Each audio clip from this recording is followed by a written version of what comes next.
Hi guys, welcome back to Meera. 5 sets of bridal bangles అన్నాను కదా, ఇవే అవి. ఈ బ్యాంగిల్స్ స్టోరీ ఏంటంటే, నా ఫ్రెండ్ సండే నైట్ ఆర్డర్ ఇచ్చింది 5 సెట్స్ అని. ఎప్పటికి కావాలంటే సాటర్డే మ్యారేజ్ అంట, ఫ్రైడే ఈవినింగ్ ఇచ్చేయాలి బ్యాంగిల్స్. అంటే నాకున్న టైం 5 డేస్. 5 డేస్లో 5 సెట్స్ ఆఫ్ బ్యాంగిల్స్ ఇవ్వాలి. ఆన్లైన్లో సండే నైట్ మెటీరియల్ ఆర్డర్ పెట్టాను. 2 డేస్లో మెటీరియల్ వస్తుంది, 3 డేస్ పడుతుంది చేసేయడానికి, సరిపోతుందని అనుకున్నా. ఇంతలో బ్యాంగిల్కి ర్యాపింగ్ చేసి పెట్టేసుకున్నా. మెటీరియల్ 3 డేస్ కన్నా వస్తుందా అని వాళ్ళకి మెసేజ్ చేస్తే, మేము ఇంకా షిప్పింగ్ చేయలేదు, ఈరోజు చేస్తామని చెప్పాను.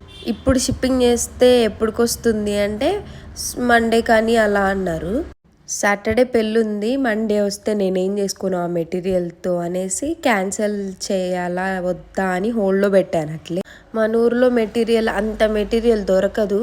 నాకు లిటరల్లీ ఏడుపు వచ్చింది. ఏంటి, ఇటు చూస్తే 3 డేస్ టైం ఉంది, అటు చూస్తే 5 డేస్ మెటీరియల్ పడుతుంది రావడానికి. ఆన్లైన్లో కొద్ది వరకు ఆర్డర్ పెట్టాను. మండే నైట్ హైదరాబాద్ నుంచి మా ఆయన కొద్దిగా మెటీరియల్ పంపించారు. అక్కడికి తెలిసిన వాళ్ళ దగ్గర అందరూ అడిగితే కొద్దిగా ఉంది, కానీ నాకు కావాల్సినంత లేదు. ఏం చేయాలో తెలియక ఇంకా ఆర్డర్ని క్యాన్సిల్ చేసేసాను. తర్వాత మా హస్బెండ్కి చెప్పాను, ఇలా క్యాన్సిల్ అయిపోయింది మెటీరియల్ అంటే, సరే చూస్తాను ఆగు అని. ఆ రోజు తను ఎక్కడికో సైట్కి వెళ్ళాలని కార్లో మార్నింగే వెళ్ళిపోయారు. తనే డ్రైవ్ చేసుకుంటూ వెళ్ళారు, మళ్ళీ ఆఫ్టర్నూన్ డ్రైవ్ చేసుకుంటూ వచ్చారు.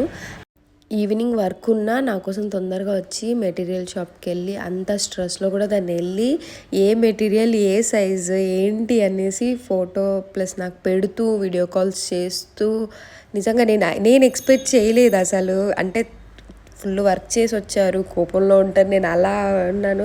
కానీ ఎంత కూల్గా తీసుకొచ్చారంటే, నేను అస్సలు ఎక్స్పెక్ట్ చేయలేదు ఇలా ఎంత కూల్గా తీసుకొచ్చి మళ్ళీ నాకు బస్సులో పెడతారనేసి.